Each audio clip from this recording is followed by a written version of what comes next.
last week, we announced a partnership that would allow our first responders to get priority testing through a number of healthcare providers. And here in San Francisco, we know that it's been very frustrating because we have lacked the testing that we need in order to really put people at ease and ensure them that they are safe. This means that so many of our workers have a lot of uncertainty. And uncertain if that they're exposed or that they have the virus. And that's why it's important that we do everything we can to ramp up locally, but to provide an option for them to be tested. Today, we are proud to announce that we are opening City Test SF, which will serve as a drive-through testing site for our frontline city workers. It'll be located at Piers 30 and 32. And we will be able to ramp up to test hundreds of city workers each and every day. And I really want to thank the companies Color and Carbon Health for partnering with us to undertake this incredibly important project. This has really been a team effort, and I especially want to thank the Port of San Francisco, the Director Elaine Forbes, as well as Dr. Grant Kovacs and the Department of Public Health for their work in making this happen. The initial focus will be on first responders that I mentioned earlier, and as we ramp up, we will begin to expand it for some of our shelter workers and nonprofit workers and those other essential workers that are also on the front lines. Access to the expanded testing means that frontline staff who have become infected can be identified earlier and get the care that they need. It also means that frontline workers who are currently in quarantine but are not infected can return to their families and keep doing the critical work that we need them to do. They are taking care of us, as I said, so it's important that we do everything we can to take care of them. We also have been working to secure hotel rooms for our first responders, and today I'm proud to announce that because a collaboration between our Emergency Operations Center and the Hotel Council, we've secured our first hotel lease agreement to provide rooms for our frontline workers, with more rooms on the way. The first hotel property will provide 383 rooms for city frontline healthcare workers, people who work at General Hospital, or people who work at Laguna Honda. We anticipate finalizing a second hotel location this week for an additional 500 rooms. This weekend, 30 healthcare workers moved into the first hotels. These hotel rooms allow people to do the incredible work they are doing to save lives without having to worry about going home to infect their families or folks in their community. They provide the relief for frontline personnel who are working long hours and commuting far distances. And we will continue to add more hotel rooms for our frontline workers as well as for our other priorities, which include COVID-19 patients who need to be isolated but don't need to be in the hospital, and our vulnerable seniors and people with underlying health conditions in our shelters and on our streets. Today, we announced that we had 2 positive COVID-19 cases at one of the shelters, and Abigail Stewart-Kahn from the Department of Homelessness and Supportive Housing will discuss that in more detail. These hotel rooms are essential in our work to proactively move vulnerable people out of our shelters, as well as to quickly get impacted people into isolation when cases do occur. And we will continue to add more rooms as we continue to prepare our city for a potential surge at our hospitals. We also learned today that 2 individuals who tested positive for COVID-19 at MSC South have been in contact with 19 residents who had so far moved into the new location at Moscone West. All 19 individuals at Moscone West are being moved into quarantine into hotels as a precautionary measure. And we also realize that as things move quickly, although that we set up Moscone West initially to assist in thinning out many of our shelters throughout San Francisco to practice social distancing. And to be clear, Moscone West does meet CDC guidelines for providing shelters to those who do not carry the virus. We also realize that we need to think about making changes to avoid having an outbreak or situation in places like Moscone West or any place else where we know there are large populations of people, regardless of our CDC guidelines being implemented. Moving forward, as a result, we have made some changes to Moscone West. The Moscone West facility will now be used to house people who have been in quarantine and recovered from COVID-19, or people who had been quarantined and test negative for COVID-19. This will allow us to free up hotel rooms we don't have when people no longer need them. Just as the hotel rooms provide an exit for people from hospitals and shelters when someone needs to be quarantined, Moscone West can free up a space in the hotel when they no longer need to be isolated. And we're also going to be making some changes at Moscone West, including decreasing the capacity so we can allow people to spread out even more, adding partitions, and a lot more. We already have 24-hour bathroom attendants. We have shower facilities. We have outdoor locations and places for people to go outside and smoke cigarettes because we have people who live in our shelters who smoke cigarettes. We are thinking about food and where they eat and how we continue to keep those places clean. A number of adjustments will be made, and Trent will talk a little bit more about that.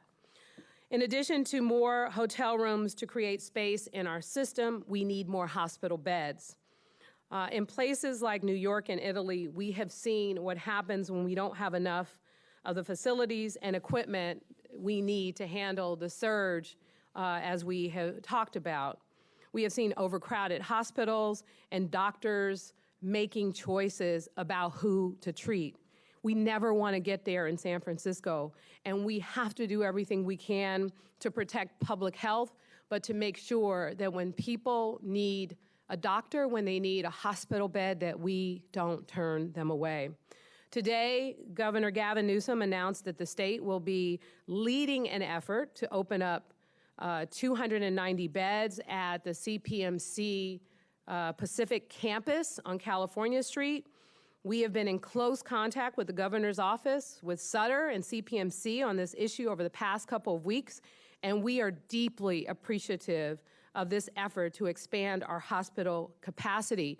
And we look forward to working with the governor and CPMC and Sutter to make sure that we have the capacity, that we are fully staffed with the equipment and the resources that we need to make sure that this hospital is able to support the people that we know need it the most. All along that we have said that no local jurisdiction can do this alone. We need support from the state and the federal government, and I'm truly grateful to the governor for his leadership in getting this site up and running.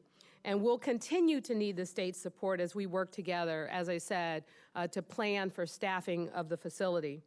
Again, I want to thank Sutter and CPMC for their work in helping us expand our capacity.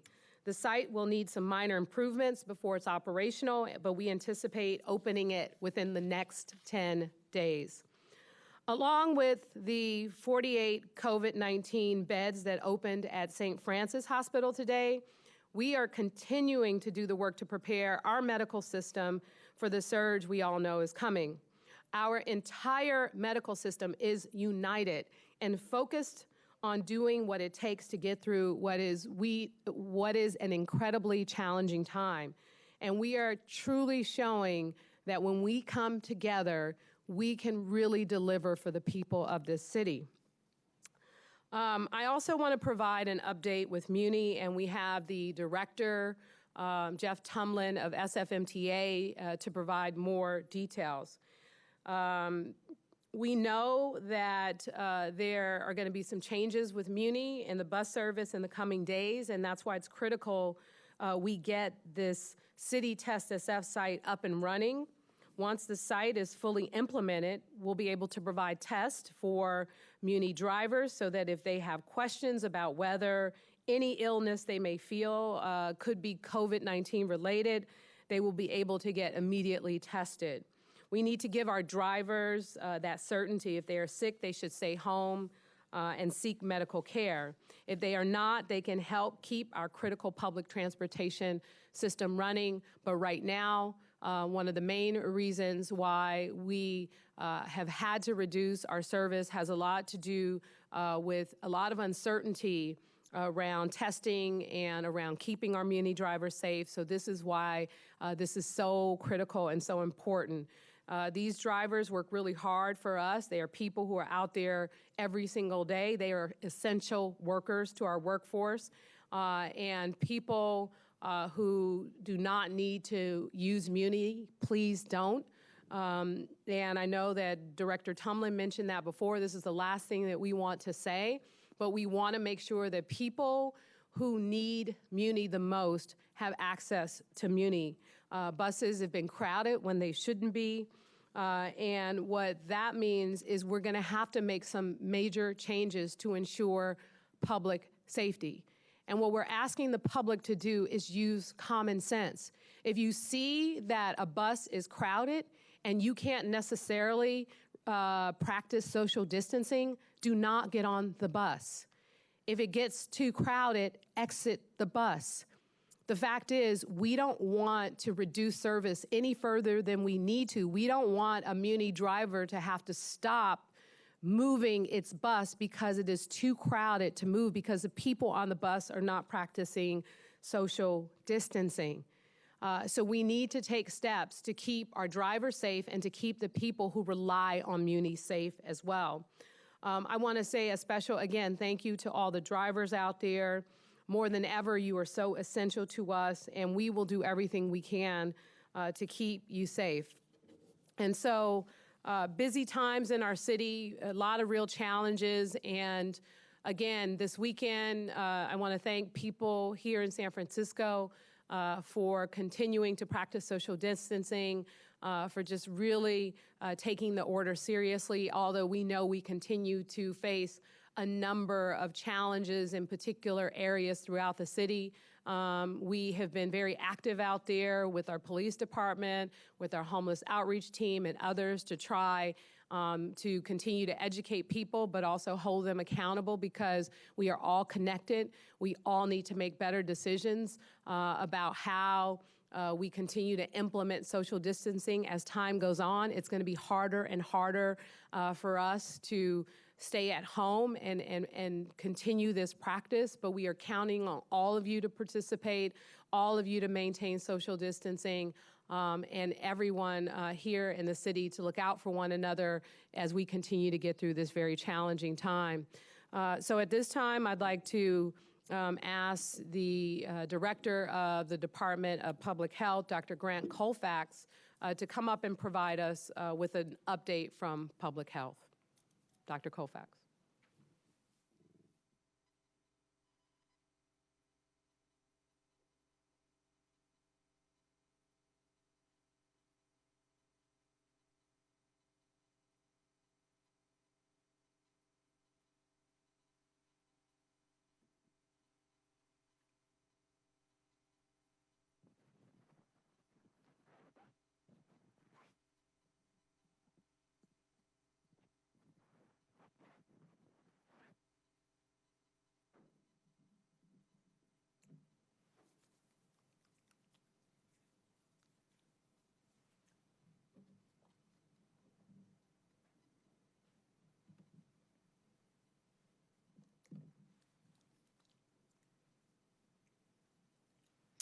Thank you, Mayor. I am Grant Colfax, Director of Health. Today, I want to thank everyone in San Francisco and in the Bay Area region for their cooperation and everything they are doing to help fight the spread of the coronavirus. you are leading the way. When you stay home, when you keep 6 feet apart from people, when you wash your hands, and when you cover your nose and your mouth with cloth, you are literally saving lives. I would like to update San Franciscans today on a few developments in our ongoing work to respond to the coronavirus and protect our community. Today, there are 583 San Francisco residents with confirmed cases of coronavirus. 83 of them are in the hospitals across the city, and nearly half of those, 83, are in the intensive care units. We know that 3 of the confirmed cases are among people experiencing homelessness, including 2 at the MSC South Shelter and 1 who spent time at the Division Circle Navigation Center. This underscores the need for us to continue to focus on the most vulnerable populations, including those in long-term care facilities, shelters, people over 60, and those with underlying health conditions. Sadly, 9 San Franciscans have died from the disease, COVID-19. I would like to send condolences on behalf of the entire health department to their families, loved ones, and friends. And as we continue to fight the coronavirus pandemic, I would like to remind you that our top priorities continue to be slowing and reducing the spread of the virus in our community, protecting vulnerable populations, healthcare workers, and first responders, preparing our healthcare system for an expected surge of hospital patients, and expanding testing capacity. In all this work, we will continually seek to do better as we incorporate the latest science, data, and facts into our actions and recommendations. We have all known from the start that this is a rapidly evolving situation, and that will continue to be true. We will adapt our response accordingly. We are working quickly to integrate new information all the time and adjust our recommendations so that we are providing the very best and most up-to-date advice that we can give. As San Franciscans know, we are working to prepare our hospitals and health system for an expected surge of coronavirus patients. We have seen this happen in many places across the world and this country, and we need to be as ready as we possibly can.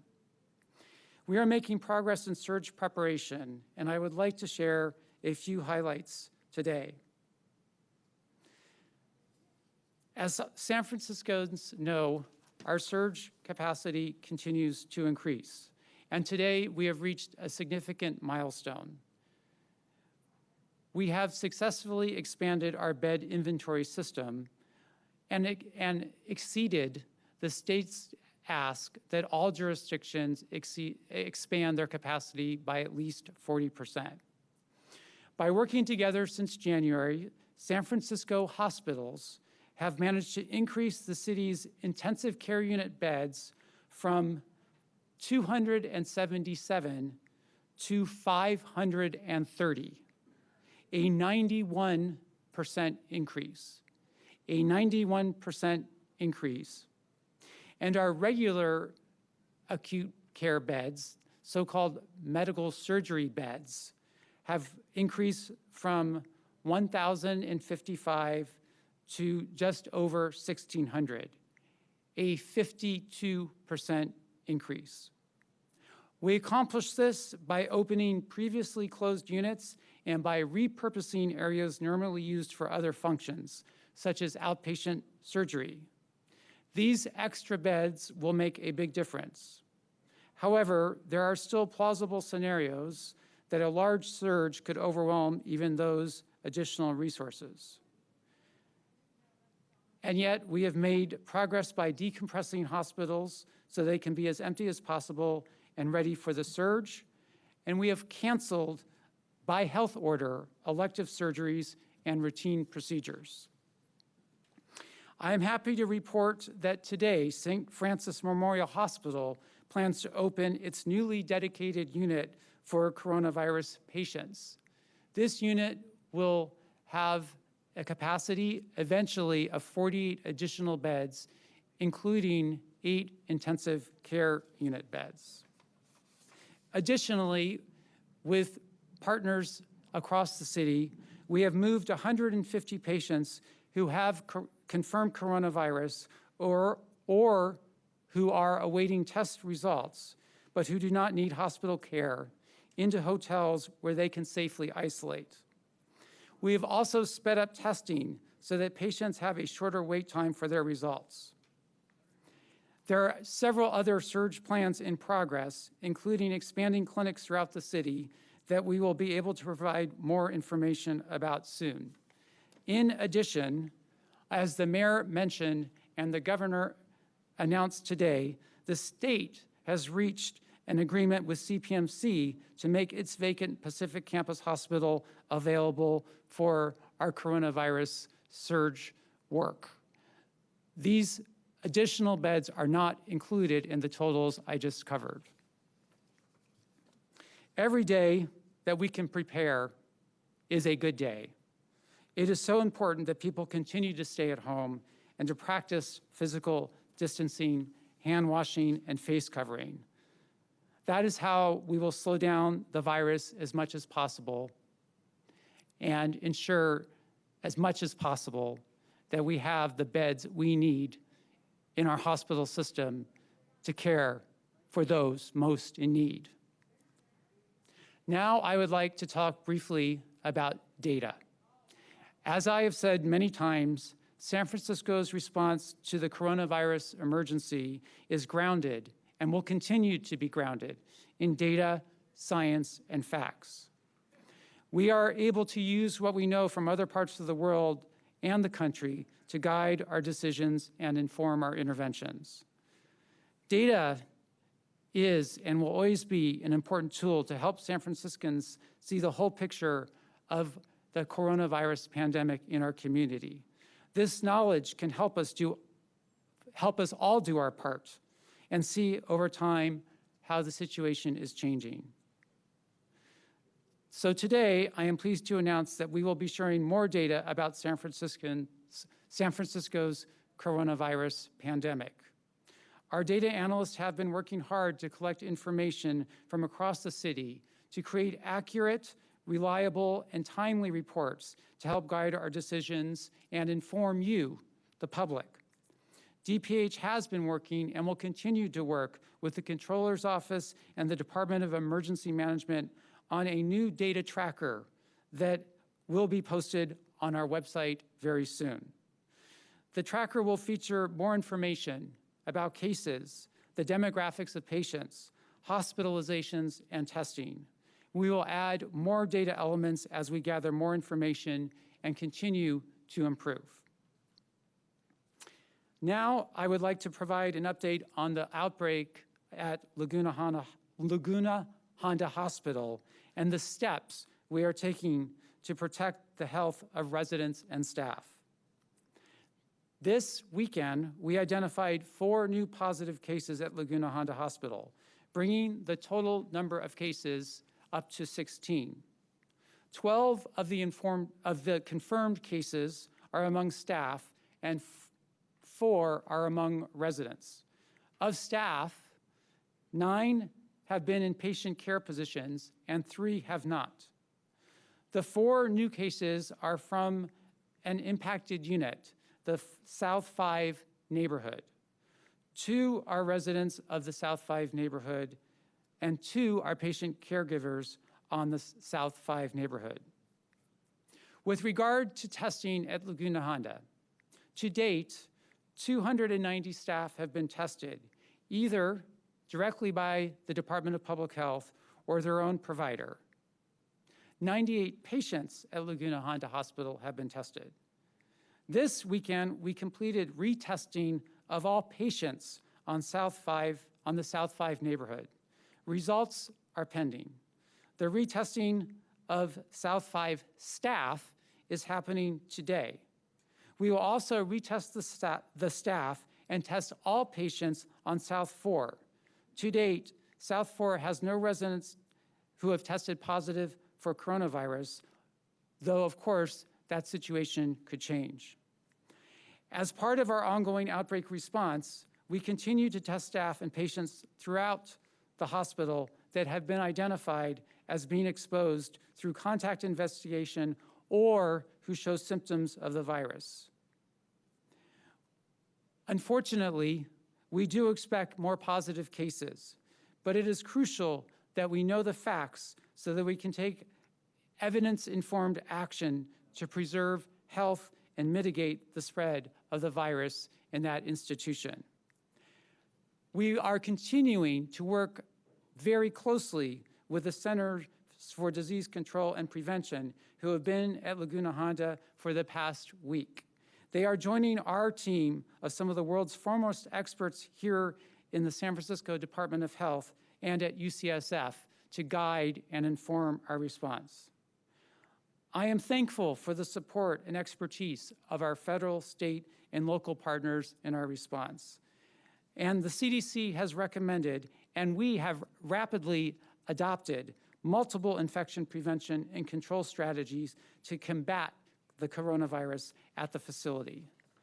These include limiting movement throughout the hospital to only essential movement, restricting accesses to 2 entrances only, where all staff is screened upon entering the hospital.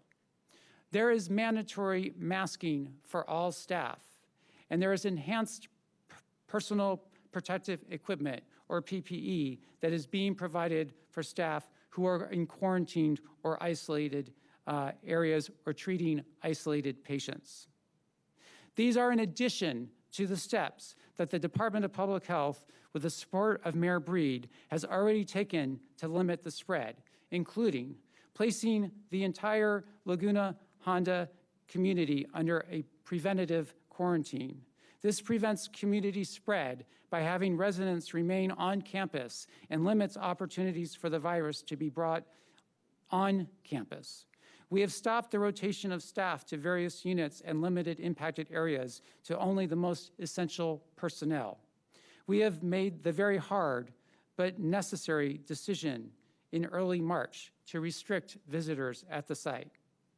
At our request, the CDC and the State Health Department have provided additional clinical and epidemiologic leadership and support and strengthen our approach, including the contact investigations.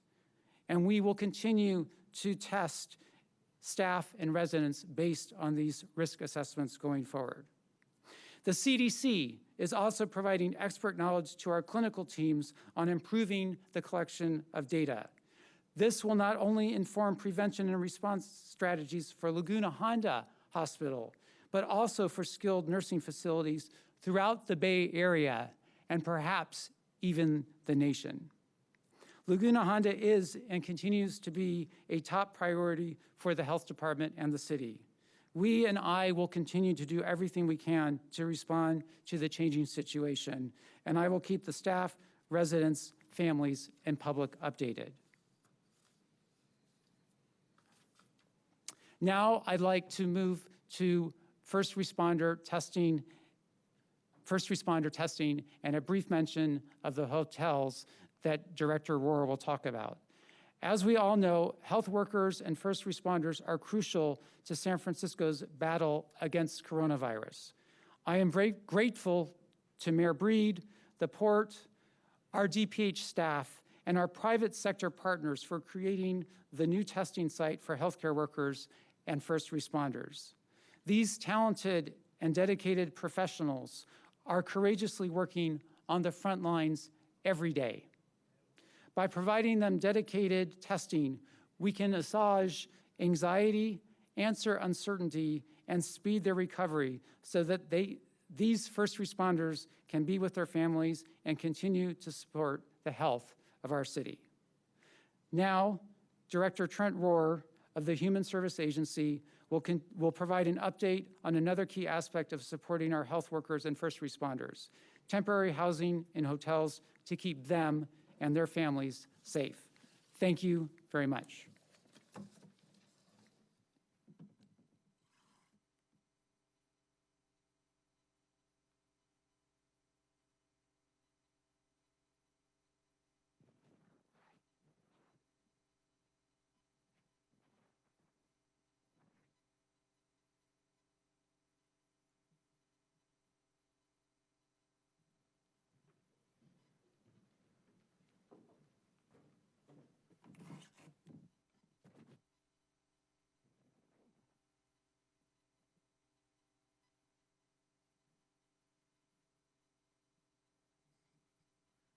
Good afternoon.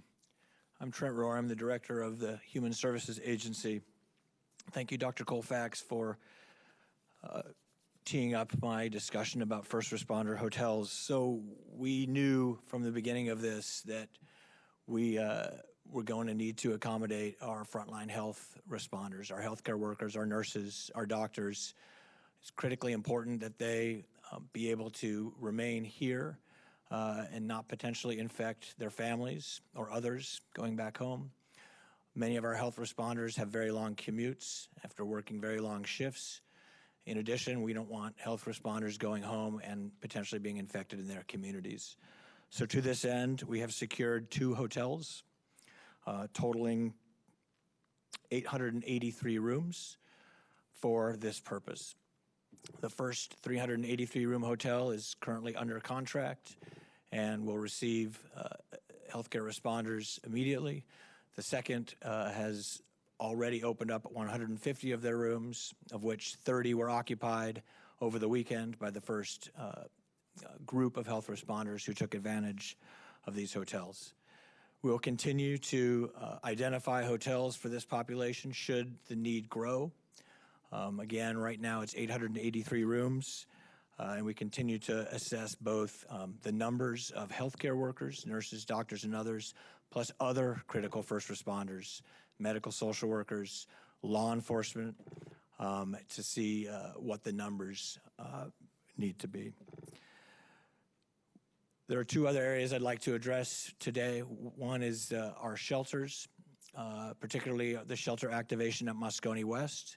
And the second is an update on the hotel rooms we have secured for individuals who need to be quarantined, isolated, or protected from other congregate areas.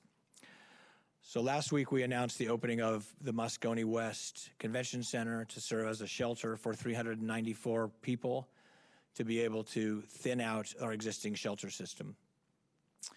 If you remember 4 weeks ago when we activated our operations center, we were using the best data and information at the time and continue to create and design our system using the best information available. We also said 4 weeks ago that this is a very fluid situation and will continue to be. The CDC at the time recommended that shelters achieve thinning of 3 feet between beds. Subsequent to that, the State Department of Health increased that to 6 feet between beds. And the latest from the state of California, as well as other counties, are now shifting gears away from congregate sites entirely and moving towards hotel rooms. So to this end, we are now shifting gears at Moscone West, and rather than that being a shelter to achieve the reduced population in our homeless shelter system, that will instead serve as a shelter environment for individuals who have either tested negative for COVID-19 or who are considered post-COVID or have cleared the 14 days and are no longer COVID positive. This will be staffed by the appropriate medical and social work staff. The population will be reduced from a total of 394 down to 200. The shelter will be partitioned off into 4 areas of 50 patients each, and each individual will have their own partition, creating that necessary physical distance as well as a wall or partition to create additional privacy. This will help us really provide a relief valve on the back end of our system, allowing individuals who were quarantined in hotel rooms to exit out after having been, again, tested and tested negative, to allow for those rooms then to be activated for additional people who need to be quarantined. It will also help our hospital system for homeless individuals who may be in that system for a non-COVID related illness. Those individuals also will have been cleared by the hospital and could choose to go to that shelter as well. We still have the imperative, however, of reducing the populations in our existing shelter system. The plan moving forward now is to achieve this reduction through placement into hotel rooms exclusively. We will continue to focus on the population in our shelters, individuals age 60 and above, as well as individuals who have underlying health conditions that make them more vulnerable to COVID. The current estimate of the number of rooms in order to achieve that reduction in shelter census is 500, which brings me to the data on the hotel rooms that we have brought forth up to the present. We currently have 945 rooms in 8 hotels across the city to be able to receive individuals who either need to be quarantined or isolated, or individuals who are going to be moved from the shelter system in order to reduce the population, or moved from the street.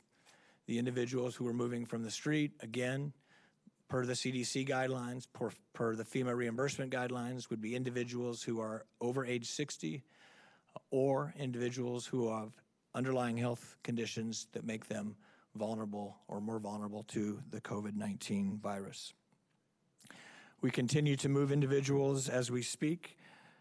So far, we have moved or admitted over 150 individuals into these rooms, with another 40 vulnerable adults being moved from the shelter system today.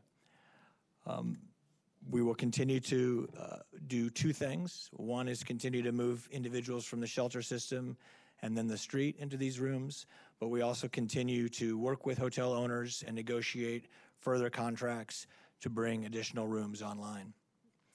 Again, when we started this 4 weeks ago, based on the best guidance from the CDC and from our partners at the State Department of Health, as well as the Department of Public Health here in San Francisco, our target was 3,500 hotel rooms and 2,500 shelter beds. Based on the best information, evidence, and data we have now, we're looking at more like 4,500 hotel rooms, and the shelters that we had planned to activate to create thinning are now no longer going to be used for that purpose. Moving forward, we are working with our public health partners to identify potentially smaller congregate sites to serve as medically based shelters, and this would be for individuals who are vulnerable or older and need extra support that cannot be provided within the confines of a hotel room. The lead on our movement out of the shelter system into hotels, as well as the identification of vulnerable individuals on the street and moving into hotels, is led by the Department of Homelessness and Supportive Housing. The director of that department, Abigail Stewart-Kahn, is here to talk about how we're going to achieve that reduction in our shelters and on the streets, as well as to talk to you about our system response to the COVID positive identification at Division Circle Navigation Center, as well as at our MSC South homeless shelter. So Abigail Stewart-Kahn.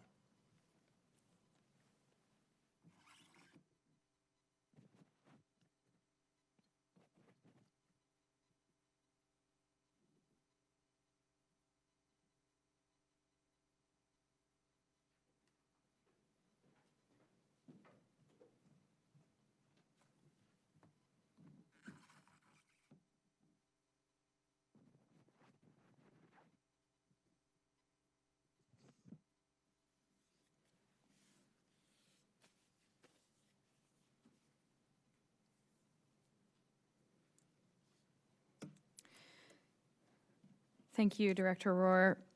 Thank you, Mayor Breed, and to the guests, HSH staff, city partners, and all of those in San Francisco who care so deeply about people experiencing homelessness during this crisis. HSH and our nonprofit partners hear you, and we appreciate your care and concern. This reminds us day in and day out that housing is healthcare and that relationships are the best form of treatment. Those without these suffer the most. To date, 3 shelter guests have tested positive for COVID-19, 2 at MSC South and 1 at Division Circle. The Department of Public Health and HSH have established the following protocol for positive cases within shelters, which have been implemented in response to both sites. First, supplying the shelter with additional masks, and that all shelter guests and staff wear masks at all times. This is advice being given to all of our shelter sites as we speak. The Department of Public Health initiated contact tracing for these patients when they came into contact with them. This allows us to understand who at the shelter and in the rest of the community positive individuals have come into contact with. This is the same process that happens with housed and unhoused neighbors who test positive for COVID.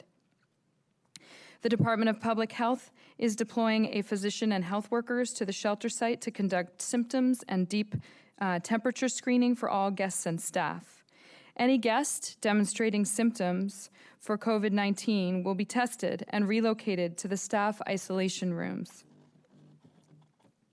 Guests considered close contacts will also be relocated to quarantine hotel rooms. Other high-risk guests, including those over the age of 60 and those with pre-existing conditions, will be placed in hotel rooms to shelter in place. Staff at the shelter will also be provided medical support and space to quarantine or isolate as first responders. We're grateful to our system of care for viewing our nonprofit and city workers who work with the homeless population as first responders. The city is deploying a professional cleaning crew on site to thoroughly disinfect the shelter, and the Department of Public Health will be on site to answer staff and guest questions.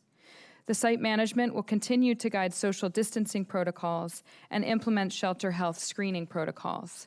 As more individuals move off site, that social distancing will be accomplished. Director Rohr also spoke about social distancing now moving to be focused in hotels. Top priorities for the use of the hotel rooms are to provide quarantine and isolation rooms for COVID-positive people or people awaiting test results living in congregate settings, and to provide shelter-in-place rooms for high-risk populations for people experiencing homelessness. HSH has opened a hotel to provide shelter-in-place for high-risk people experiencing homelessness in our existing shelter system. This new capacity, brought online very rapidly, will allow for greater physical distancing at existing shelters and will protect the health of seniors and people with pre-existing conditions in our shelter system. Now the challenge is scale. HSH, in partnership with HSA, plans to continue to expand the use of hotel rooms for shelter in place for people experiencing homelessness who are both sheltered and unsheltered. There are many factors that go into opening hotel rooms that include hotel staffing, meals, transportation, security, cleaning. And I want to thank our partners at HSA, the Department of Public Health, the Emergency Operations Center run by the Department of Emergency Management, and the nonprofit community for helping us move forward as rapidly as possible. Thank you.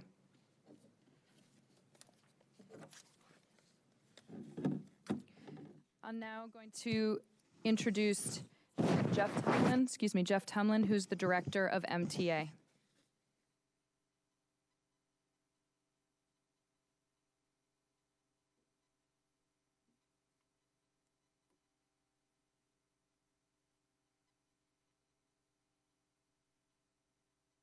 We'll deal with that next time.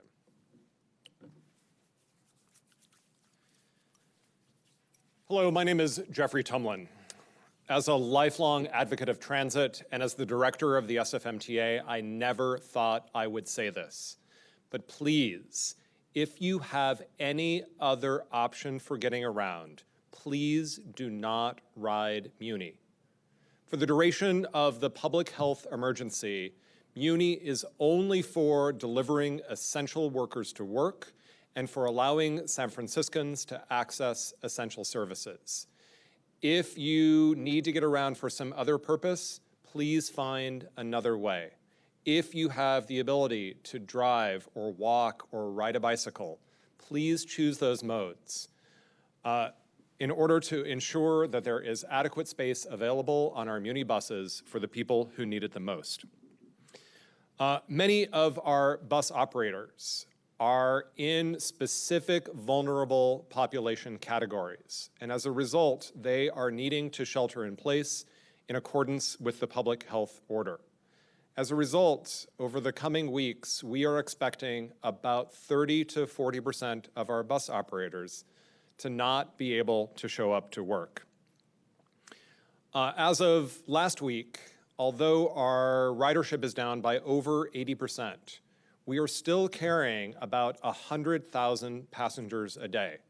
And as a result of that, we're experiencing significant crowding on some of our key lines like the 14, the 38, the 8, and the 9.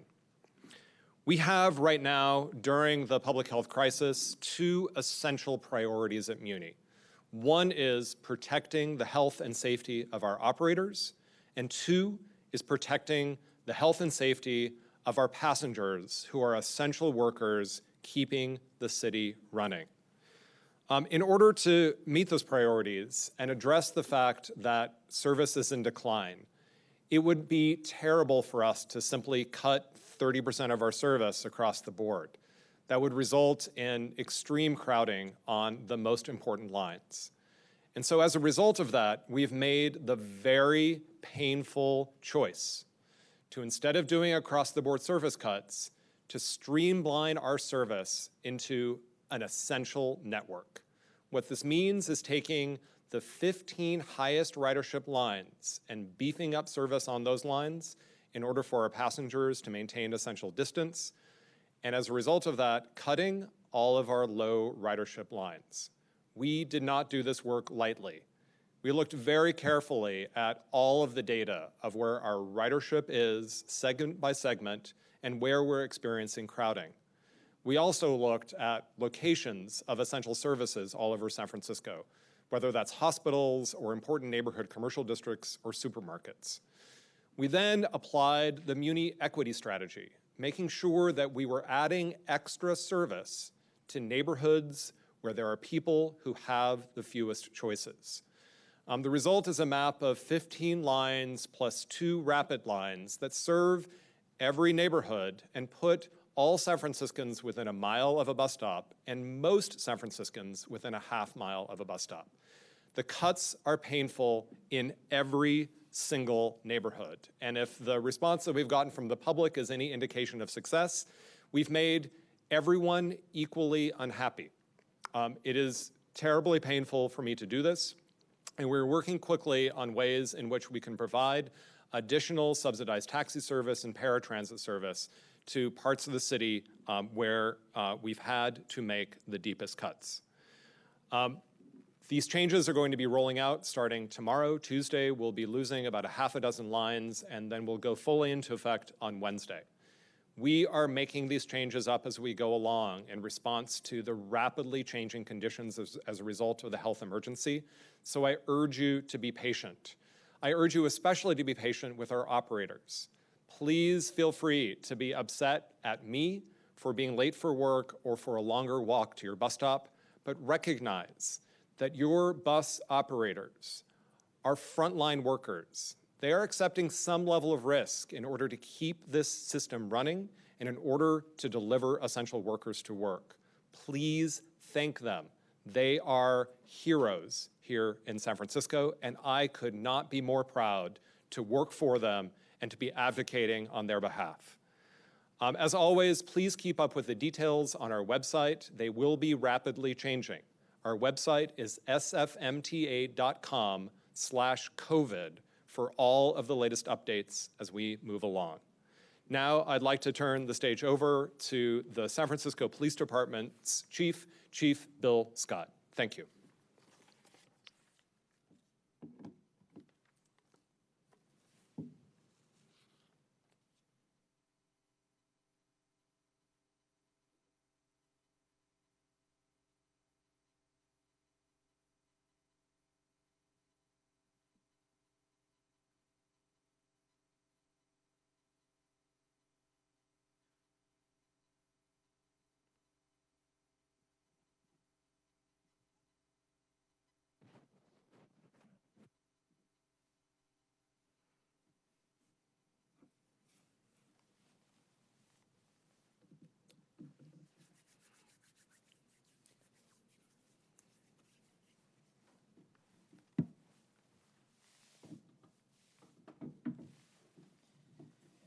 Good afternoon.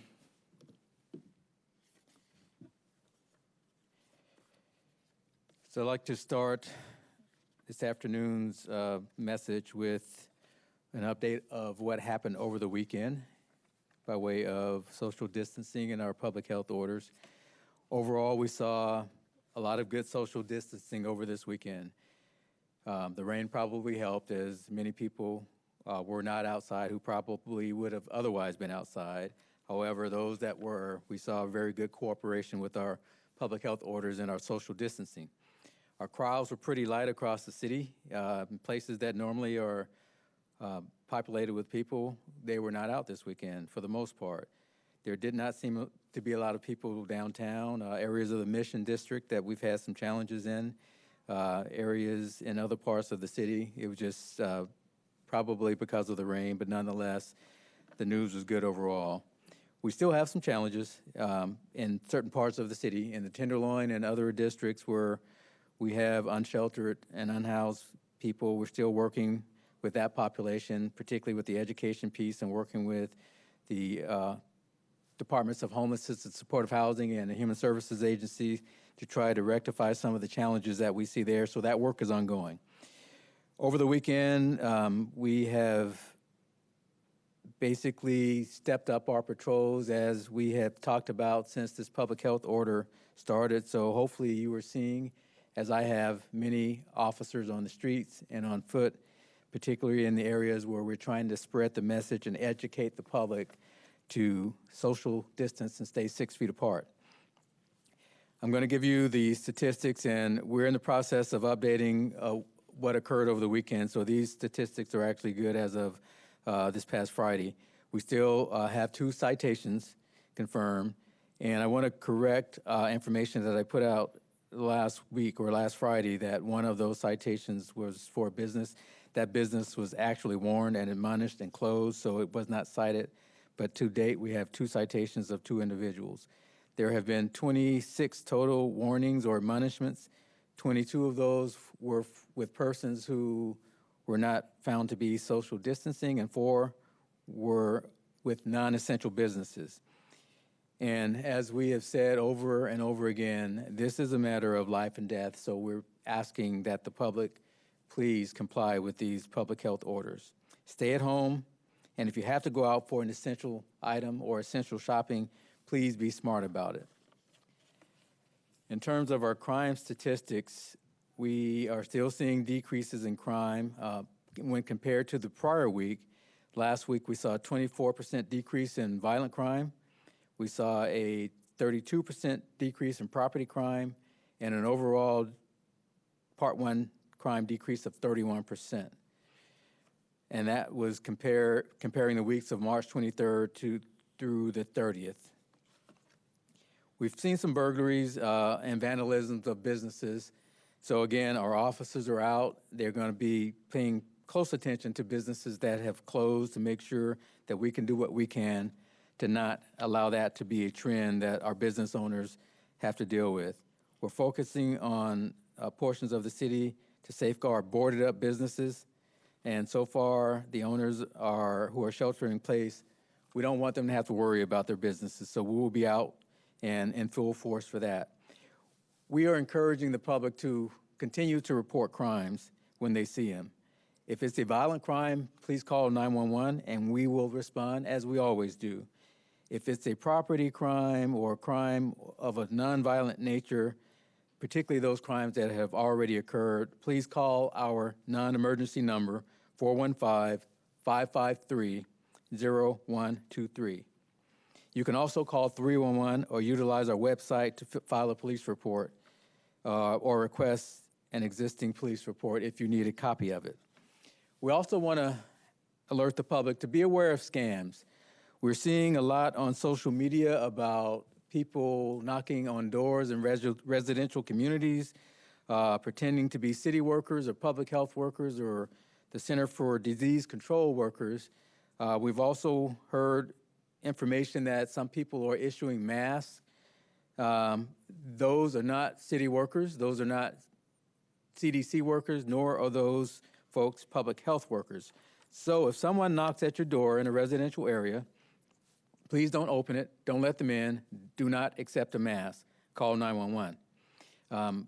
We don't want anybody to be taken advantage of, and we know that even in times as unfortunate as what we're facing right now, there are people out there that will take advantage or who will take advantage of other people, and we don't want that to happen to anybody. So please do not let anyone in your home. The city is not sending workers to issue masks, nor are we sending workers to residential areas to inspect homes. So if you do get a knock on your door regarding that, it is not a righteous person that's doing that. So call 911. I also want to update on hate crimes. There's been a lot of talk about whether or not hate crimes have gone up in our city, particularly hate crimes against members of our Asian community. We have not seen that trend, and what we ask is that if you are the victim of a hate crime, please call the police, call us. Just to illustrate the trends that we are seeing, I'm going to talk about the last 4 years of hate crimes. Year to date, 2017, we had a total of 7. 2018, we had a total of 4. 2019, we had a total of 6. And this year, year to date, we've had a total of 5. And this is specifically hate crimes against members of our Asian community. So we have not seen an increase, but that is not to say that these things are not occurring. What we ask the public is to please report hate crimes if they are occurring. These type of crimes are unacceptable at any time, and particularly during this public health crisis and this pandemic. So please report that immediately if that has happened to you. Lastly, I will end on a note of the same messaging as the mayor and the other city leaders that have spoken to you. We really need the public's support and help on social distancing, staying at home. Please do not go out if you don't have to. We know that this will save lives, and we need the public support. We will continue, the San Francisco Police Department, to be out there in force to do our jobs. And again, as I stated, those that have been warned will be cited if we have to go back and warn them again or deal with that situation again. So with that, I know we will open it up for questions. Chief Scott, we'll start with you. Okay, thank you. First question from Melanie at KGO. Is San Francisco considering implementing a curfew, and if so, could you provide details? No, a curfew has not been discussed at this time. We are very comfortable with the public health orders that the mayor has and the director of public health has issued, and we believe that if we have some success with that, there's no need for curfew. So that is not on the table at this time. And a follow-up. Exactly how many citations have been issued at this point to businesses or individuals, and specifically to whom were they issued and for what exactly? 2 citations, both to individuals. As I said, the information this past Friday about the business was incorrect. Those 2 citations were both to individuals. I don't have their names, but they were both individuals, and they were in violation of the public health order, social distancing type of issues. Thank you. Question for you from Michael Barbara of the San Francisco Examiner. What were the circumstances of the 2 shelter-in-place citations issued by SFPD so far? And to follow on that, do you believe the district attorney should file charges stemming from the citations your officers have issued? Let me answer the second part first. I've had conversations with our district attorney about the public health orders, and I will say that he has been extremely supportive. We've talked specifically about the need to, if the need arises, he is supportive. I don't have those cases in terms of the details to discuss the merits of either of those cases, so I don't think that's appropriate for me to go into details that I don't have, but I will say they were both of the public health order violation nature, and those eventually will make its way to the proper authorities, proper prosecutor, and we'll see what happens. Thank you. The next questions are for Dr. Grant Colfax. Thank you.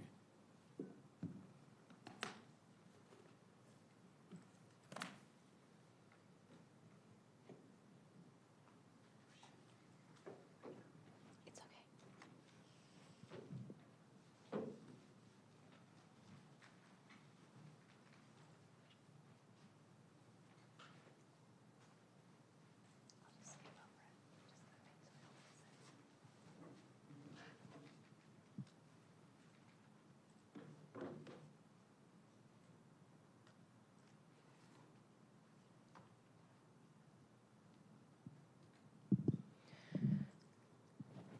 Dr. Colfax, the first question is from Kate Wolf of KQED.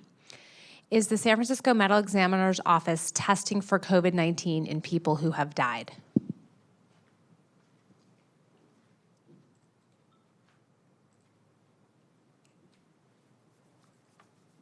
So the medical examiner is following CDC guidelines with regard to testing for COVID-19 in people who have died.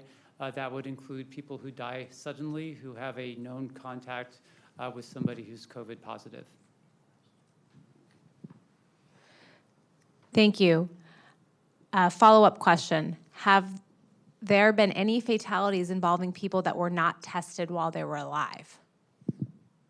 I am aware of at least one case where the deceased was tested after unfortunately passing away, and that person had a close contact with a COVID positive case. Question from Tricia Tondandi of the San Francisco Chronicle. Why has the Department of Public Health decided to retest patients and staff in South 5 and 4 at Laguna Honda? So as we have investigated the outbreak at Laguna Honda Hospital, let me emphasize again that we have some of the very best people in the nation, if not in the world, helping us with this investigation, physicians from the Centers for Disease Control. And since they arrived here starting a week ago last Sunday, they have done an outstanding job and a very thoughtful and careful job of looking at the outbreak in 5S and 4S. And they, based on the people who have already tested positive, the staff and the patients at 5S, they have made this recommendation. And with regard to 4S, they have made the recommendation to expand our testing there. I also want to emphasize that of the patients at Laguna Honda, the positive patients have been concentrated in the 5 South neighborhood. And a follow-up to that, what condition are the 16 infected people from Laguna Honda in, and have any been transferred to San Francisco General Hospital? So of the 16, 14 are in good condition, 2 are in fair condition and have been transferred to more acute hospitals. I will say that over the past few days, there was one patient who was transferred to Zuckerberg Hospital, thankfully stabilized, and then was returned to quarantine at Laguna Honda Hospital. Question from Joshua Sabatini of the San Francisco Examiner. Does the Department of Public Health plan to move any patients from Laguna Honda Hospital into hotel rooms, or has that been placed on hold given the outbreak? We are continuing to explore that and are seeking the advice of our CDC colleagues with regard to moving that forward. I want to emphasize that from the beginning, that was a small group of patients numbering no more than approximately between 20 and 30. And a follow-up from Josh Sabatini. Do you have any details on how COVID-19 was introduced to Laguna Honda? So I think when we look at how COVID-19 has generally been introduced into skilled nursing facilities and other similar facilities across the country, despite multiple efforts to prevent and to slow the spread. Unfortunately, one of the key factors is that people who work at the facility, despite their own efforts and others, unintentionally appear to be the source in many of these cases, if not all of these cases. And again, right now we are working to ensure that staff are following all proper disease control procedures, including greatly reducing risk of transmission through masking, personal protective equipment wherever required.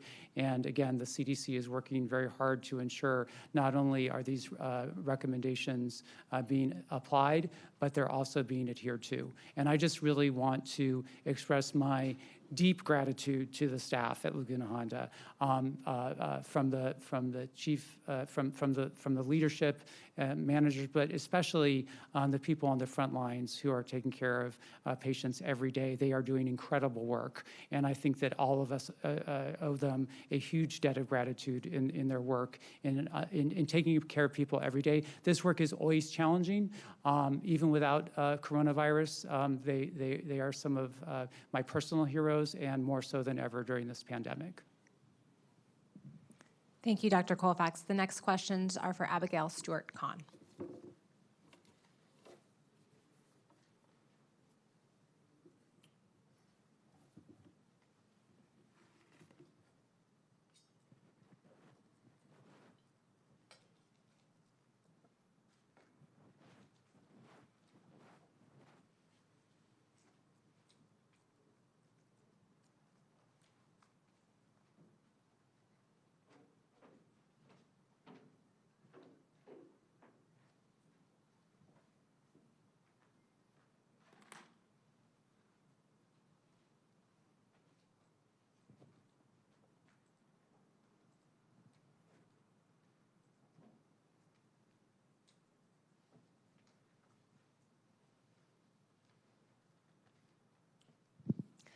First question is from Janie Har of the Associated Press. To date, how many people experiencing homelessness have tested positive for COVID?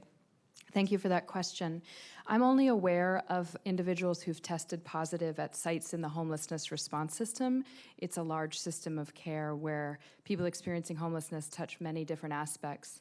In the homelessness response system to date, there are only 3 who have tested positive for COVID. Those are the individuals I discussed earlier. And a follow-up to that, where are they now, those 3 individuals? Yeah, those 3 individuals are in good condition and are either receiving medical care or at an isolation quarantine site operated by Human Services Agency and staffed by the Department of Public Health. Thank you. Question from John King of the San Francisco Chronicle. What is the status of the Vehicle Triage Center on Geneva? Right. For those who are unfamiliar, we have a pilot project that allows people who live in their vehicles to come inside and receive access to our system as they work to end their homelessness. As of late last week, there were 25 vehicles on site, which is essentially full for us. And we have pivoted, as we've pivoted our entire homelessness response system, to be addressing that in the context of COVID. So there's more food being delivered on site, there's more health screening available, and people are receiving the education they need to follow all of the social distancing guidance. And a follow-up to that, how many RVs are in place, and is the ramping up on schedule for the RV sites? For future sites, John, I will assume you mean your future question. So it's on schedule for the pilot. It's working really, really well, and we've learned a tremendous amount. And I was very pleased to speak at a hearing about it, coordinated by Supervisor Safai's office. Feels like a long time ago now, honestly. And I think we need to look at everything going forward in the context of what the coronavirus will do to the city's response system, to the city's budget, as the mayor has discussed. And so we've looked at every aspect of our system and what is planned for expansion, and we're continuing to evaluate that on a case-by-case basis. Final question from Brian Howie of San Francisco Public Press. Does the city plan to place into hotel rooms unhoused people who do not belong to vulnerable populations or have not been exposed or tested positive for coronavirus? That's a great question, Brian. Thank you. And again, for all of you who care so much about our unhoused, particularly our unsheltered and sheltered neighbors living in congregate settings. As I've said, the priority for the city is to move people out of out of hospitals, and then also out of congregate settings, and to look for the vulnerable, people who are vulnerable to COVID-19 who are living on our streets. That is a significant portion of our unsheltered population, and we'll be working to include them in hotel rooms first, and then we will continue to evaluate the situation. And a follow-up to that, where will those currently in Moscone who are not post-COVID or tested negative be moved? Those who are Thank you for that question. I understand now. Those who are currently at Moscone West who moved there as part of early shelter thinning, as opposed to the adjustments that we've been making over the last couple of days, those individuals are being relocated to hotel rooms operated by the Human Services Agency and staffed by the Department of Homelessness and Supportive Housing and our partners. Thank you. That concludes our press conference.